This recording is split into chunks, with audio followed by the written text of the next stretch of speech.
All right, shalom, shalom, Elder Boys here. Wanted to take a moment to answer some questions that I get quite frequently, actually, and just address it from a homesteading perspective, from a community perspective of being set apart and being out here for the past 5 years now, living this thing. And like many communities, you watch people come and you watch people go.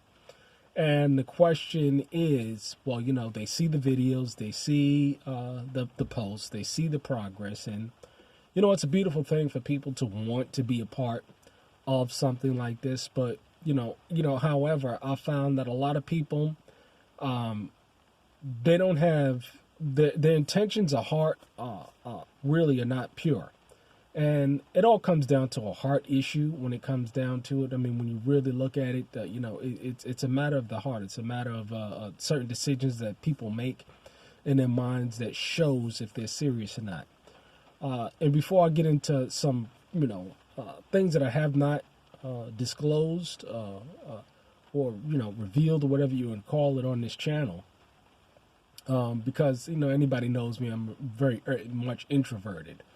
But it's important for people that are looking to purchase land, start communities or homesteads, to be aware of these things. And, again, being out here 5 years, going on in February, I've experienced and I've had a lot of experience. Some good, some bad.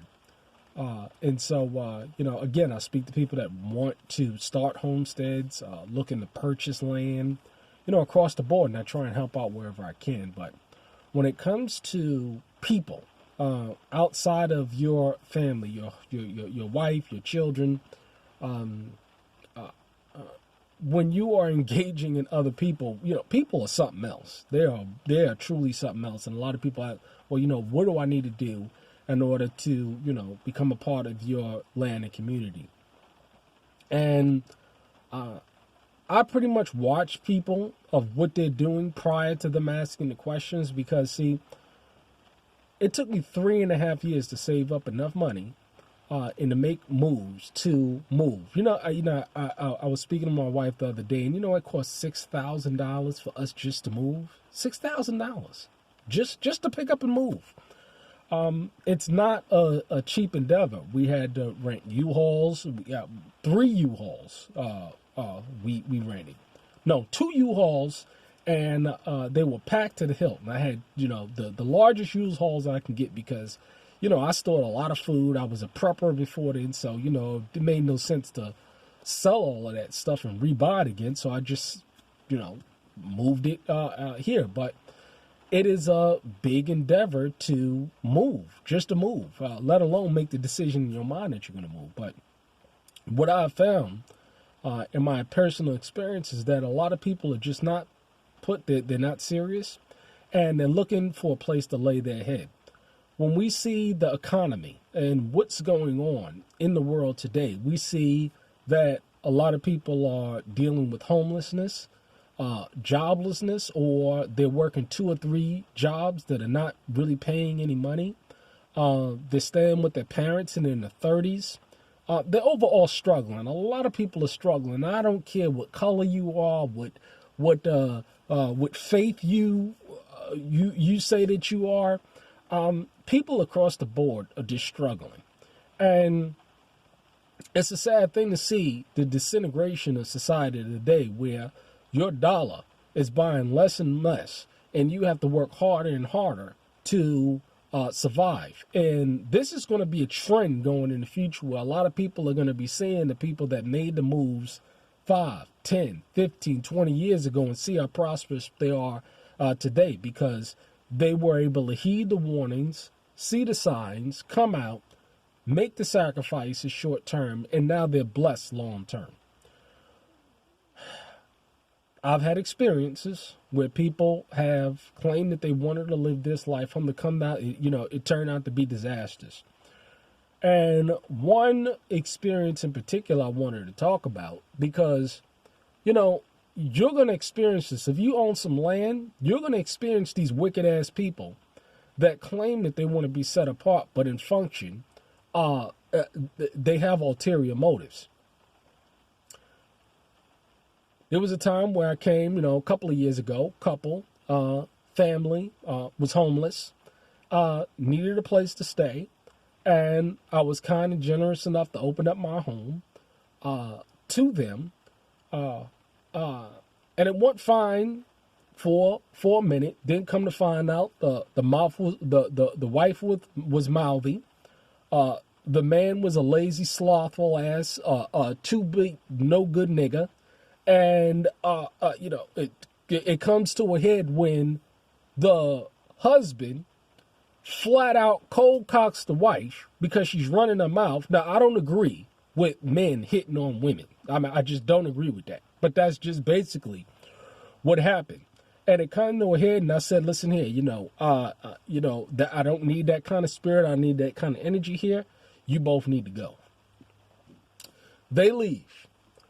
A week later, we have about a dozen SWAT team people showing up with ARs, surrounding my little homestead with Child Protective Services coming in the house, wanting to find out about the welfare of my children.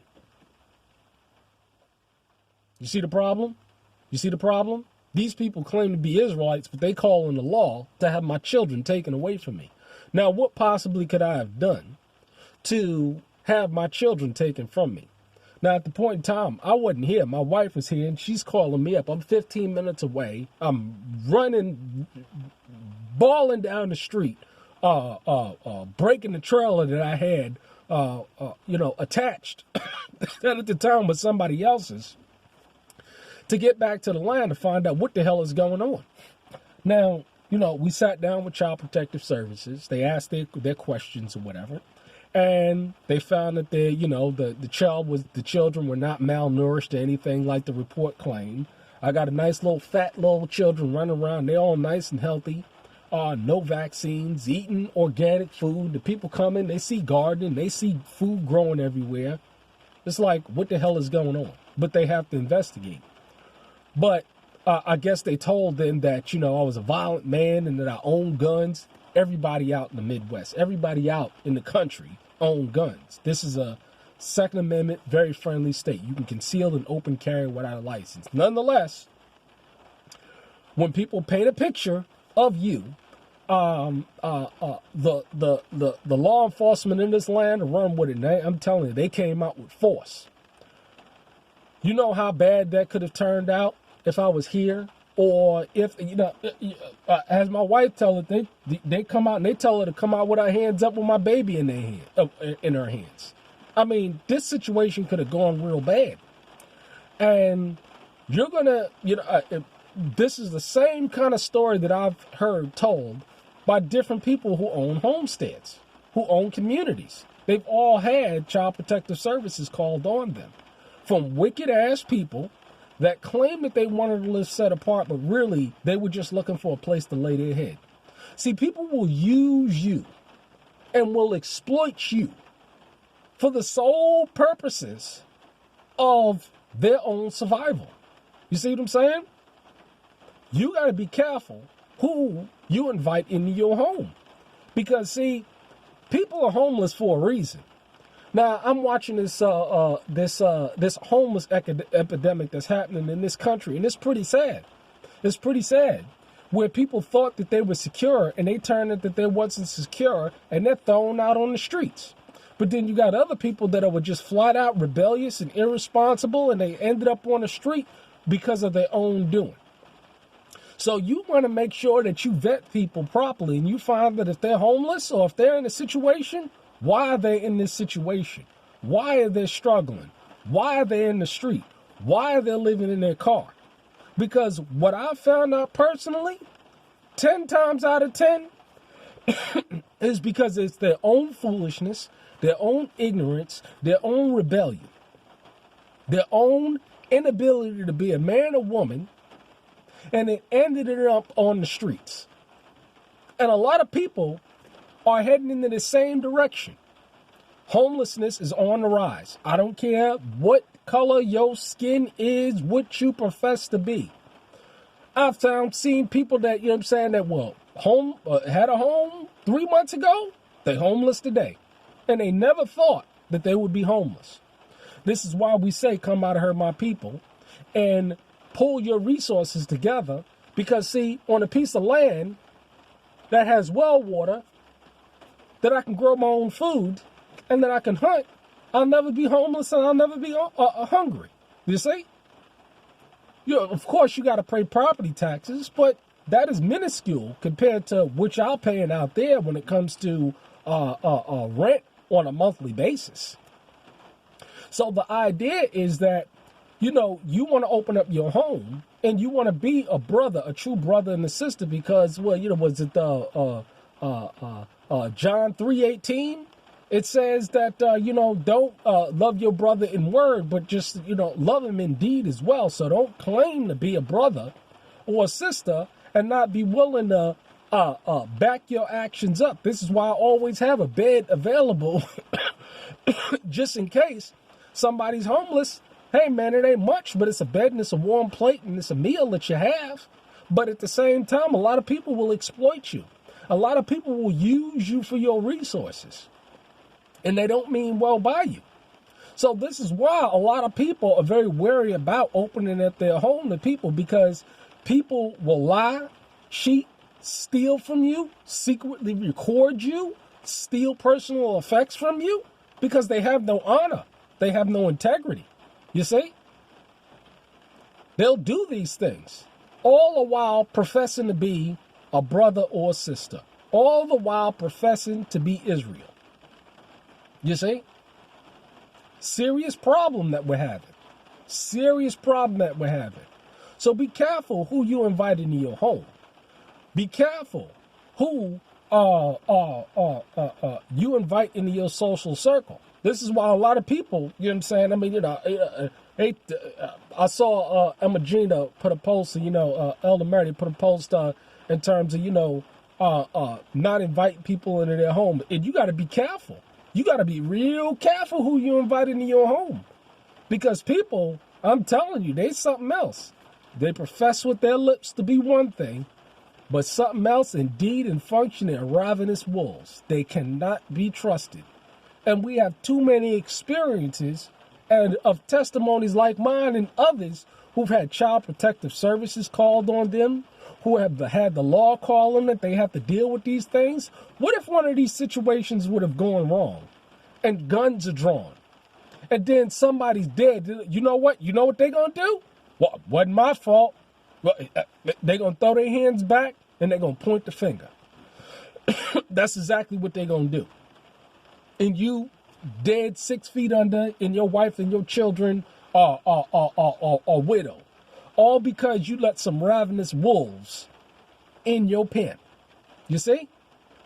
Be very careful who you invite in your home. We understand what the scripture says in terms of being a brother or being a sister and inviting and opening up your home to people that are in need. But you better first find out why these people are in need. You see, a fire can break out in somebody's home, or a window, or a tornado or something. Any of those kind of things can happen. But at the same time, you better be careful, because a lot of people, they're homeless because of themselves. Not because of anybody else, but themselves. So hopefully this little personal testimony, because I'm an introvert, I don't like to get up and say, and testify to these things, but they are true. They are true. These things have happened to me, and they will happen to you. They've happened to others, and they will happen to you. If you're not discerning enough, if you don't know what the signs to watch for. Me personally, I watch people now, what they're doing. If they're saying that they want to live set apart and they want to be a part of a community or something, I watch what they're doing right now in the world. I watch the kind of moves and the kind of steps they're taking. What are they forsaking?